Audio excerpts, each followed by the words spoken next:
तो पिछले पार्ट में हमने देखा था कि डीमन लॉर्ड किसी तरह से जेन्यून के फादर यानी कि सिटी लॉर्ड को पकड़ने में कामयाब हो गया था और साथ ही अब वो उन्हें हॉस्टेज की तरह यूज कर रहा था। मगर अब जब सिटी लॉर्ड उसके हाथ से निकलने का ट्राई करते हैं तो वो उनका एक हाथ उनकी बॉडी से अलग कर देता है।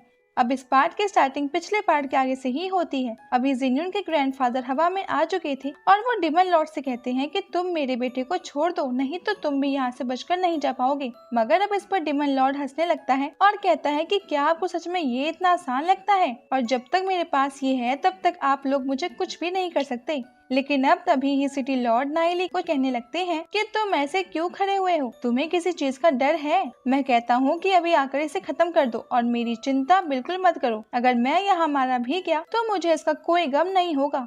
लेकिन अब ये सुनकर डीमन लॉर्ड फिर से हंसने लगता है और कहता है कि तुम्हें क्या लगता है तुम्हारी मौत इतनी आसानी तरीके से लिखी होगी? और अब इतना कहकर वो सिटी लॉर्ड का दूसरा हाथ पकड़ लेता है और जोर से खींचकर उसे भी उनकी बॉडी से अलग कर देता है। अब इस चीज के बाद सिटी लॉर्ड बहुत ज्यादा तेज चीखती हैं और साथ ही वहाँ पर सभी लोग भी कांप उठे थे और हम देखते हैं कि जेन्यून को तो चक्कर भी आने लगते हैं और नाइली का हाथ कांपने लगता है। अब डीमन लॉर्ड उन सभी से कहते हैं कि अगर तुम इससे ज्यादा और कुछ नहीं देखना चाहते हो तो वो स्पिरिट स्टोन मेरे हवाले कर दो, नहीं तो अभी तुम्हें ऐसी कई सारी चीजें देखने को मिलेंगी। इस पर सिटी लॉर्ड सबको साफ मना कर देते हैं। वैसे हम देखते हैं कि उनसे बोलते भी नहीं बन रहा था, मगर अब नाइली तुरंत ही गुस्से में आकर डीमन लॉर्ड की तरफ अटैक करने के लिए आगे बढ़ने लगता है। लेकिन अब तभी ही जेन्यून के ग्रैंडफादर आगे होकर कहते हैं कि तुम ये बहुत गंदी चाल चल रहे हो, मगर अब वो भी स्पिरिट देने के लिए मान जाते हैं और अब इतना कहकर वो अपने पास से उस स्पिरिट स्टोन को बाहर निकालते हैं। मगर अब वो डीमन लॉर्ड से पहले सिटी लॉर्ड को छोड़ने की बात कहते हैं,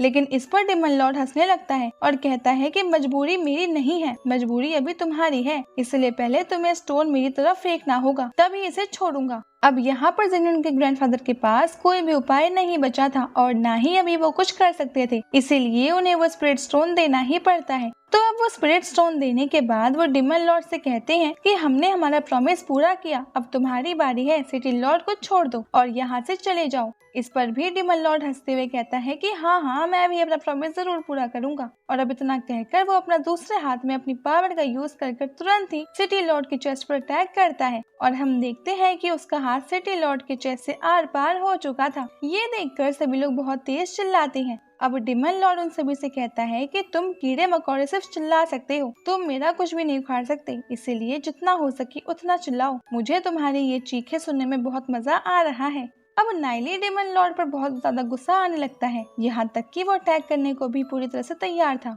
मगर तभी सिटी लॉर्ड नाइली से कहता है कि नाइली तुम्हें मेरी बेटी का ख्याल रखना होगा, मैं अब जा रहा हूँ। और अब इतना कहकर सिटी लॉर्ड अपनी किसी खास पावर का यूज करने लगते हैं। इस पावर में हम देखते हैं कि उनकी बॉडी से एक ऑरा निकल रहा था और साथ ही जो डीमन लॉर्ड का हाथ उनकी चेस्ट में लगा हुआ था वो भी धीरे धीरे फ्रीज होने लगता है। अब डीमन लॉर्ड को समझ नहीं आ रहा था कि आखिर ये क्या हो रहा है, लेकिन वो सिटी लॉर्ड को छोड़ भी नहीं सकता था। और अब इसके बाद वहाँ पर एनर्जी का एक बहुत तेज ब्लास्ट होता है जिसकी एनर्जी बहुत दूर दूर तक फैल रही थी। इसकी वजह सभी लोग दूर फेंक गए थे। लेकिन तभी अचानक से सीन चेंज हो जाता है और हम आ जाते हैं जेन्यून की एक बहुत पुरानी याद में, या फिर ऐसा कहिए लो कि ये जेन्यून के पास्ट में। वैसे इसमें जेन्यून बहुत छोटी थी और वो अपने फादर यानी कि सिटी लॉर्ड के साथ सिटी मैंशन की छत पर खड़े होकर अभी उस सिटी को देख रही थी। वैसे अभी सिटी लॉर्ड उसे बता रहे थे कि इस पूरी दुनिया में इंसानों के लिए सबसे सेफ अभी यही सिटी रह गई है और अब इंसान सिर्फ यहीं पर बचे हुए हैं। मैंने इस सिटी के लिए पहले भी लड़ाई लड़ी है, लेकिन फिर भी मैं सिर्फ यहाँ का वॉरियर नहीं हूँ, बल्कि मैंने इस सिटी को टूटते हुए और बनते हुए देखा है। हमारे सामने कई प्रॉब्लम आई थी, लेकिन हमने उनका डटकर सामना किया और मैं ये भी जानता हूँ वो कोई आखिरी प्रॉब्लम तो नहीं थी। शायद आगे जाकर हमारे सिटी पर और भी ज्यादा बड़ा खतरा आ सकता है,